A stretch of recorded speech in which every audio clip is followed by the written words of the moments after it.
Hello friends, आपका legal impulse में स्वागत है। तो हमारी जितने भी फंडामेंटल राइट्स हैं वो या तो स्टेट के अगेंस्ट या उनकी इंस्ट्रूमेंटलिटीज़ के अगेंस्ट क्लेम किया जा सकता है। मगर ये स्टेट का मतलब क्या है, व्हाट डज स्टेट मीन, इसके अंदर क्या क्या इंक्लूडेड है, तो इसको जानने के लिए हमको देखना पड़ेगा आर्टिकल 12 के बारे में, जो कि डिफाइन करता है स्टेट का मतलब क्या होता है, व्हाट डज स्टेट मीन। तो आज के इस वीडियो में हम आर्टिकल 12 के बारे में जानेंगे, देखेंगे स्टेट का मतलब क्या होता है और इस डेफिनेशन में जो टर्म्स यूज़ किए गए हैं उनका इंटरप्रिटेशन क्या है, उनकी मीनिंग्स क्या है। तो आइए आज का हम ये वीडियो शुरू करते हैं।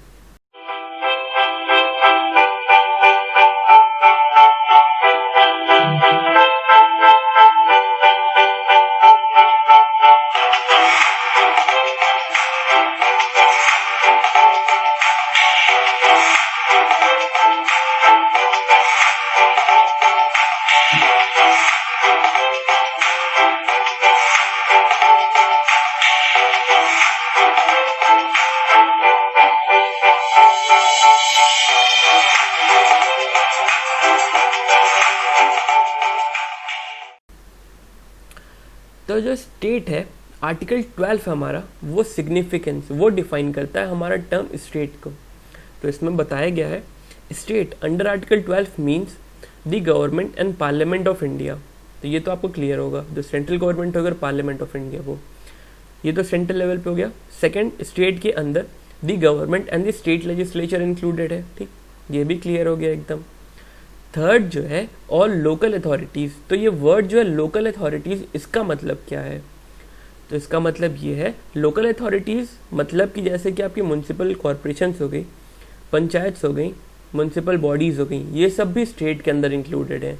इसके साथ ही साथ आखिरी में बोला गया है other authorities within the territory of India और under the control of the central government. तो आर्टिकल 12 में मोस्ट डायनेमिक और मोस्ट इम्पॉर्टेंट टर्म है वो है अदर अथॉरिटीज़ का। अदर अथॉरिटीज़ की मीनिंग क्या है, इसके अंदर क्या क्या इंक्लूडेड है। तो इसके साथ ही साथ ये टर्म जो अदर अथॉरिटीज़ है ये काफ़ी इंपॉर्टेंट है। क्यों इंपॉर्टेंट है, ऊपर के अगर आप 3 टर्म देखोगे तो ये डायनेमिक नहीं, स्टैटिक है, इनके अंदर पहले से बताई गई कि ये चीज़ इंक्लूडेड होंगी। मगर आखिरी वाला जो टर्म आप देख रहे हो अदर अथॉरिटीज़, इसके अंदर कुछ भी आ सकता है। ये कौन बताएगा, ये एपेक्स कोर्ट जो हमारी होगी वो टाइम टू टाइम बताएगी कि अदर अथॉरिटीज़ के अंदर क्या क्या इंक्लूडेड है। तो आइए अब हम देखते हैं अदर अथॉरिटीज़ जो वर्ड है हमारा, इसका इंटरप्रिटेशन क्या है, इसमें क्या कहा गया है इसके बारे में।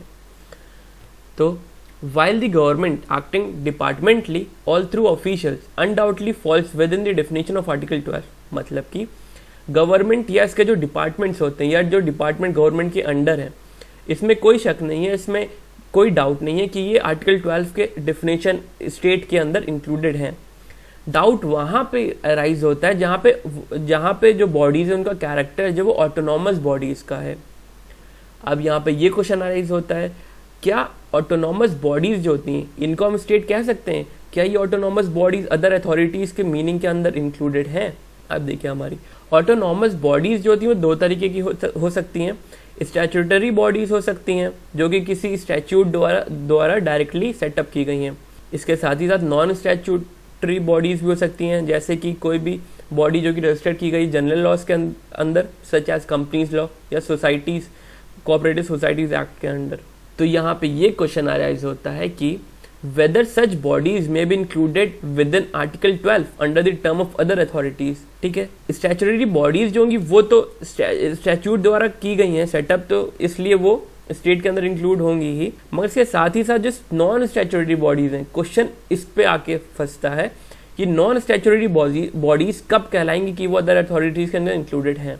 तो इसके लिए हमारे सुप्रीम कोर्ट ने एक प्रिंसिपल, एक कॉन्सेप्ट बनाया है जो कि है इंस्ट्रूमेंटलिटी का कॉन्सेप्ट। अगर कोई भी चीज़ स्टेट की इंस्ट्रूमेंटलिटी है या एजेंट है उसकी, तो वो डेफिनेटली आर्टिकल 12 के अंदर इंक्लूडेड है। तो आइए अब हम समझते हैं कॉन्सेप्ट ऑफ इंस्ट्रूमेंटलिटी क्या होता है। तो any body can be regarded as instrumentality of the state if it falls under the definition of state under article 12। अब हमारा ये जो केस है Ajay Hasia versus Khalid Mujib 1981 supreme court, यहाँ पे बताया गया है कि जो बॉडीज़ हैं वो इंस्ट्रूमेंटेलिटी ऑफ द गवर्नमेंट कब कहलाएंगी या कब नहीं कहलाएंगी। इनमें 5 कंडीशंस दी गई हैं, अगर ये चीज़ें हैं उसमें तो वो इंस्ट्रूमेंटेलिटी कहलाएगी एंड दस include under the term of other authority in article 12। तो सबसे पहला जो है हमारी जो सेट किया गया है, जो कंडीशन है वो है entire share capital of the body is held by the government. मतलब कि जो कंपनी है या कोई भी जो बॉडी है उसका जो इंटायर शेयर कैपिटल है वो गवर्नमेंट द्वारा हेल्ड किया जाता है। दूसरा, फाइनेंशियल असिस्टेंट गवर्नमेंट द्वारा इतना लार्ज है कि वो ऑलमोस्ट इंटायर एक्सपेंडिचर के बराबर है उस बॉडी के। Where the financial assistance given by the government is so large as to meet almost entire expenditure of the body. Third, it is relevant factor, मतलब कि अगर वो बॉडी है वो मोनोपोली स्टेटस है, उसका मोनोपोली स्टेटस है उस बॉडी का, और ये स्टेटस जो है ये गवर्नमेंट द्वारा या स्टेट द्वारा कन्फर किया गया है और प्रोटेक्ट किया जा रहा है। चौथा है existence of deep and pervasive state control that the body is a state instrumentality. Fifth, if function performed by the body is of public importance and closely related to government function, it is a relevant factor to treat the body as an instrumentality of the government। यहाँ पे गौर करने वाली ये बात है, ध्यान देने वाली ये बात है कि ये पांचों पॉइंट्स जो ये एक साथ नहीं होने चाहिए। अगर कुछ भी इसमें से कोई एक भी है या कोई दो भी है तब भी हम उसे इंस्ट्रूमेंटलिटी एजेंट ऑफ द स्टेट कहेंगे।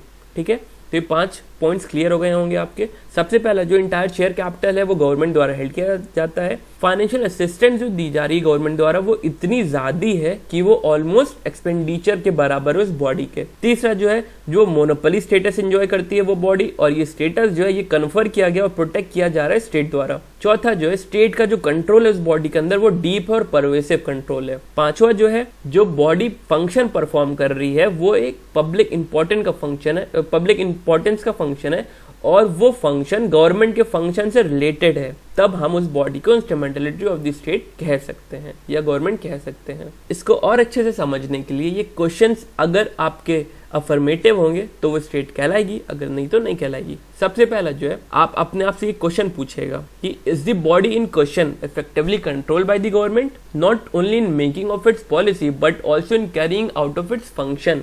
मतलब कि जो गवर्नमेंट है उसका जो कंट्रोल है उस बॉडी के ऊपर वो पॉलिसी मेकिंग में नहीं, उसके पॉलिसी मेकिंग में नहीं, उसके साथ ही साथ उससे फंक्शन जो डेली का रूटीन जो डेली का फंक्शन वो बॉडी करती है उसके ऊपर भी कंट्रोल है गवर्नमेंट का। दूसरा, is the entire share capital और major part of it is held by the government. तीसरा, is the administration of the body in the hands of the government upon directors and are subject to government control in discharge of their function. मतलब कि जो body है, अब ये देखिए deep and pervasive control वाली बात आती है यहाँ पे। मतलब कि जो बॉडी है उसमें जो एडमिनिस्ट्रेटिव वर्क उसका रोज का जो एडमिनिस्ट्रेटिव वर्क है, अपॉइंटमेंट ऑफ डायरेक्टर्स हो गया कुछ भी हो गया, वो गवर्नमेंट द्वारा हेल्ड किया जाता है। ठीक, और इसके साथ ही साथ जो बॉडी है वो गवर्नमेंट की फंक्शन को डिस्चार्ज कर रही है। ठीक है, या कोई भी ऐसा फंक्शन कर रही है जो गवर्नमेंटल फंक्शन से रिलेटेड है। चौथा जो है does the state exercise deep and pervasive control over the body in question, या government exercise deep and pervasive control. और चौथा, does the body enjoys monopoly status conferred and protected by the state. तो इस आप इस diagram के साथ समझ सकते हो। इन शॉर्ट अभी तक जो हमने बात की है, अगर ये चीज है if the body is functionally, financially या एडमिनिस्ट्रेटिवली, 3 चीजें फंक्शनली, फाइनेंशियली या एडमिनिस्ट्रेटिवली डोमिनेटेड बाय और controlled by the government, then such body is state within the meaning of article 12 and when the control is merely regulatory, अगर control जो वो regulatory है बस, तो हम नहीं कहेंगे कि वो बॉडी स्टेट है। इसके बाद हम एक एग्जाम्पल देखते हैं कि कैसे हम कॉन्सेप्ट को अप्लाई करेंगे। एक एग्जाम्पल के तौर पर आप ये देख सकते हो, बार काउंसिल ये जो बॉडी है, board of cricket council of India is an instrumentality of the government. क्या हम इसको देखते हैं, आइए कि ये एक इंस्ट्रूमेंटलिटी ऑफ द गवर्नमेंट है या नहीं है। तो सबसे पहली चीज जो आती है वो बार काउंसिल, जो board of cricket council in India जो है ये किसी स्टैट्यूट द्वारा सेटअप नहीं किया गया। ठीक है। सेकंड जो है इसका जो कैपिटल शेयर है वो गवर्नमेंट द्वारा हेल्ड नहीं किया जाता है। ठीक। तीसरा, no financial assistance was given by the government to meet the whole of the entire expenditure of the board. चौथा, यहाँ पे ये जो बोर्ड है, board of cricket council of India, ये मोनोपोली स्टेटस तो है इसका इंडिया में, मगर ये जो स्टेटस है ये प्रोटेक्टेड या कन्फर्ड नहीं किया गया स्टेट द्वारा। इसके बाद जो पांचवा है, there is no existence of deep या pervasive control and if any control was there it was only regulatory in nature. आपको याद होगा अभी हमने बताया था कि अगर रेगुलेटरी कंट्रोल है तो वो स्टेट नहीं कहलाएगा, अदर अथॉरिटीज के अंदर इंक्लूडेड नहीं होगा। और आखिरी जो बोर्ड है, the board was not created by transfer government own corporation and was an autonomous body. यहाँ पे and was an autonomous body था वो, ठीक है। तो ये 6 पॉइंट्स ये देख लीजिए आपने देखा इन 6 पॉइंट से, जो हमने अभी तक जो अजय हासिया वाला जो केस था उसमें जो हमारे पॉइंट्स दिए गए थे वो अप्लाई किया इसमें और देखा कैसे board of cricket council of India instrumentality of the state नहीं है और ये इंक्लूडेड नहीं है अदर अथॉरिटीज में। तो आइए अब हम इसके बाद कुछ अथॉरिटीज के बारे में देखते हैं, क्या ये अथॉरिटीज अदर अथॉरिटी की जो डेफिनेशन है उसके अंदर इंक्लूडेड है और क्या ये स्टेट है। तो सबसे पहली अथॉरिटी जो हम डिस्कस करेंगे वो है Indian council of agriculture research, ICAR। इससे रिलेटेड जो केस है वो है PK Ramchandra Iyer versus union of India 1984 supreme court. यहाँ पे कहा गया है इट केम इनटू एग्जिस्टेंस, ये जो ICAR है, ये जो बॉडी है, it came into existence as an department of the government, ठीक, and even though it was registered as a society it was wholly financed by the government, thus it was held to come under the definition of article 12 as it was society set up by the state. तो इस case में कहा गया था कि जो हमारे Indian council of agriculture research है ये डिपार्टमेंट था गवर्नमेंट द्वारा जो सेटअप किया गया था, ठीक है। इसके साथ ही साथ जो इसका जो फाइनेंशियल असिस्टेंस दी जा रही थी गवर्नमेंट द्वारा वो ये जो इंस्टीट्यूशन है, ये जो बॉडी है, इसको पूरी तरीके से गवर्नमेंट फाइनेंस कर रही थी। और ये जो बॉडी है ये तो रजिस्टर्ड सोसाइटी के अंदर, ये जो बॉडी है ये सेटअप किया गया था, ये सेटअप हुई थी, ये रजिस्टर्ड हुई थी सोसाइटी एज अ सोसाइटी, ठीक है। मगर इट वाज हेल्ड, इस केस में ये कहा गया था कि ICAR जो है वो अथॉरिटी है under the definition of article 12 and it was society setup bye the state. क्यों? क्योंकि ये भले ये सोसाइटी थी जो रजिस्टर्ड की गई थी कोऑपरेटिव सोसाइटी के अंडर, मगर ये जो सोसाइटी है ये स्टेट द्वारा सेटअप की गई है। तो इसीलिए Indian council of agriculture research PK Ramchandra Iyer versus union of India के केस में कहा गया था ये इंस्ट्रूमेंटलिटी ऑफ द स्टेट है, ये अदर अथॉरिटी जो टर्म यूज किया गया आर्टिकल 12 में उसके अंडर इंक्लूडेड है। सेकंड जो हम बॉडी देखेंगे वो है institute of constitutional parliamentary studies. इससे रिलेटेड जो केस है वो है Tek Raj versus union of India 1988 supreme court. तो यहाँ पे supreme court held that institute of constitutional parliamentary studies is not authority under article 12। The institute is registered society receiving grants from the central government and having president and vice president and prime minister among its honorary member. The central government exercise good control over the institute. And in spite of the funding and control, the court has refused to hold it as an authority. Institute of Constitutional Parliamentary Studies is a case of its kind. It is unique body and normal test does not apply. The government has no deep and pervasive control. It has only regulatory control. तो आप यहाँ पे देखिए इसके जो members हैं, इसके जो ऑनरी मेंबर्स हैं वो प्रेसिडेंट है, वाइस प्रेसिडेंट है या प्राइम मिनिस्टर हैं, ठीक है। और ये जो इंस्टीट्यूशन है ये गवर्नमेंट, सेंट्रल गवर्नमेंट जो है तो ग्रांट दिया जाता है उससे ये चल रहा है, ठीक। इसके बावजूद भी कोर्ट ने ये कहा कि ये स्पेशल केस है, एक यूनिक केस है और इसमें नॉर्मल टेस्ट जो इंस्ट्रूमेंटलिटी का है, concept of instrumentality agency of the state का जो कॉन्सेप्ट है वो अप्लाई नहीं होता यहाँ पे। इसके साथ ही साथ यहाँ पे गवर्नमेंट का डीप एंड परवेसिव कंट्रोल नहीं है, ये सिर्फ रेगुलेटरी कंट्रोल है। इसीलिए institute of constitutional parliamentary studies जो है इस अदर अथॉरिटी का जो टर्म यूज किया गया आर्टिकल 12 के अंदर उसमें इंक्लूडेड नहीं है और स्टेट के अंदर नहीं आता है। इसके बाद जो है बॉडी है वो है national council of educational research and training NCERT। तो इससे रिलेटेड जो केस है वो है Chandra Mohan Khanna versus NCERT 1991 supreme court. The supreme court held it is not an authority and thus not state under article 12। NCERT जो है is a society registered under the societies registration act. It is largely an autonomous body. Its activities are not wholly related to governmental function. Government control is confined mostly to ensure that its funds are properly utilized. Its funding is not entirely from government resource. तो इसीलिए ये state नहीं है। इसके बाद ये तो इसके बाद मगर प्राइवेट इंस्टीट्यूशन का क्या होता है, उन इंस्टीट्यूशन के बारे में क्या होगा जो कि एफिलिएटेड है या रिकॉग्नाइज है किसी यूनिवर्सिटी द्वारा। तो आप private educational institution even if it is recognized by or affiliated to a university cannot be regarded as instrumentality of the government। क्यों? क्योंकि recognition जो दिया गया है is only for the purpose of conforming to the standards laid down by the state। Affiliation is with regard to the syllabus and course of study। ये कहा गया था 19 कृष्णा से स्टेट ऑफ आंध्र प्रदेश।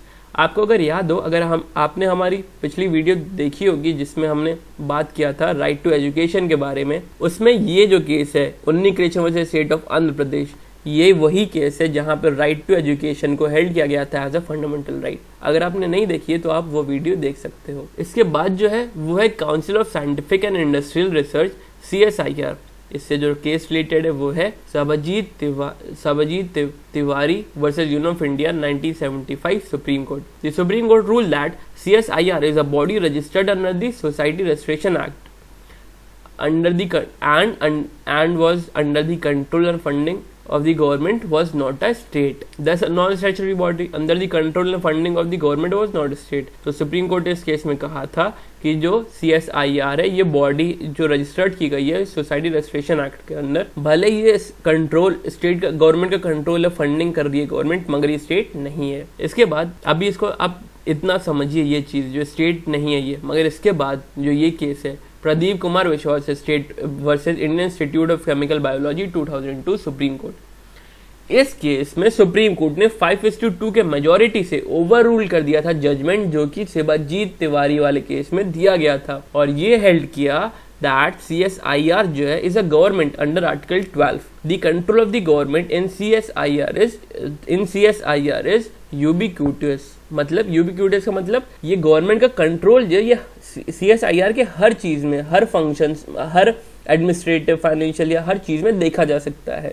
इसीलिए सुप्रीम कोर्ट ने कहा कि जो CSIR है ये अथॉरिटी है, स्टेट है अंडर आर्टिकल 12, और अपहेल्ड कर दिया था, ओवर रूल कर दिया था अपना जजमेंट जो कि शिवजीत तिवारी वाले केस में कहा गया था। और इसके बाद इसके साथ ही साथ कहा thus to prove authority these must be seen whether a body is financially, जो हमने बताया आपको, अगर कोई बॉडी फाइनेंशियली, फंक्शनली या एडमिनिस्ट्रेटिवली डोमिनेटेड है स्टेट्स कंट्रोल द्वारा, ठीक, और ये जो कंट्रोल है ये डीप एंड परवेसिव है, तो ये तो स्टेट कहलाएगी, इंस्ट्रूमेंटलिटी ऑफ द स्टेट होगी, अदर अथॉरिटीज के डिफिनेशन के अंदर इंक्लूड होगी। मगर जहां पे ये जो कंट्रोल है या ये जो कंट्रोल है उसके ऊपर, वो अगर रेगुलेटरी है तो वो बॉडी स्टेट नहीं कहलाएगी। इसके बाद life insurance corporation, ONGC oil and natural gas commission या फाइनेंशियल कॉर्पोरेशन, क्या ये स्टेट है? तो इसको जानने के लिए हमको ये केस देखना पड़ेगा, Sukhdev versus Bhagat Ram 1975 supreme court. इस केस में कहा गया था कि जो 3 बॉडीज हैं, लाइफ इंश्योरेंस कॉर्पोरेशन, ONGC या फाइनेंशियल कॉर्पोरेशन, ये फॉल करती हैं with in the term state under Article 12. These corporations do not have independent personalities in the eyes of law, but that does not mean that they are not subject to the control of the government or that they are not instrumentalities of the government। तो इस case में कहा गया कि ये 3 जो bodies हैं ये इंस्ट्रूमेंटलिटी ऑफ द स्टेट है। इसके बाद international airport authority, Rama D Shetty versus international airport authority 1979 supreme court. इस केस में कहा गया था कि जो इंटरनेशनल एयरपोर्ट अथॉरिटी है ये स्टेट है, ये स्टैट्यूटरी बॉडी है और ये स्टेट कहलाएगी। तो इसमें तो कोई कंफ्यूजन ही नहीं था, क्योंकि ये स्टैट्यूटरी बॉडी है, ये स्टेट द्वारा मतलब किसी स्टैट्यूट द्वारा एस्टैब्लिश की गई है, तो ये तो होगी। इसके बाद जो केस है वो है central inland water transport corporation versus Brojonath 1986 supreme court. यहाँ पे कहा गया था the corporation a government company incorporated under the companies act. ये जो central inland water transport corporation है, ये जो कंपनी है, ये जो कॉर्पोरेशन है, ये गवर्नमेंट द्वारा इनकॉर्पोरेट की गई है under the companies act and it was held to be an authority and so the state under article 12। तो आई होप इन एग्जाम्पल के थ्रू आपको समझ में आ गया होगा अदर अथॉरिटीज का मतलब क्या है, इसके अंदर क्या क्या इंक्लूडेड है, ठीक। और ये जो टर्म हमारा अदर अथॉरिटीज़ है, काफ़ी डायनेमिक टर्म है। ये from the pace of time के हिसाब से इसमें और भी बॉडीज़ इंक्लूड की जा सकती हैं। इसीलिए ये आर्टिकल 12 का बहुत इंपॉर्टेंट वर्ड बन जाता है, अदर अथॉरिटीज़ जो है। तो आई होप आपको आर्टिकल 12 समझ में आए हो। अदर अथॉरिटीज़ की कंडीशंस क्या है, कब कोई बॉडी अदर अथॉरिटीज़ कहलाएगी, और ये आपको हेल्प करे आपके कॉम्पिटेटिव एग्जाम्स में। हम मिलेंगे आपसे नेक्स्ट वीडियो में। Till then keep learning and keep igniting your quest for knowledge.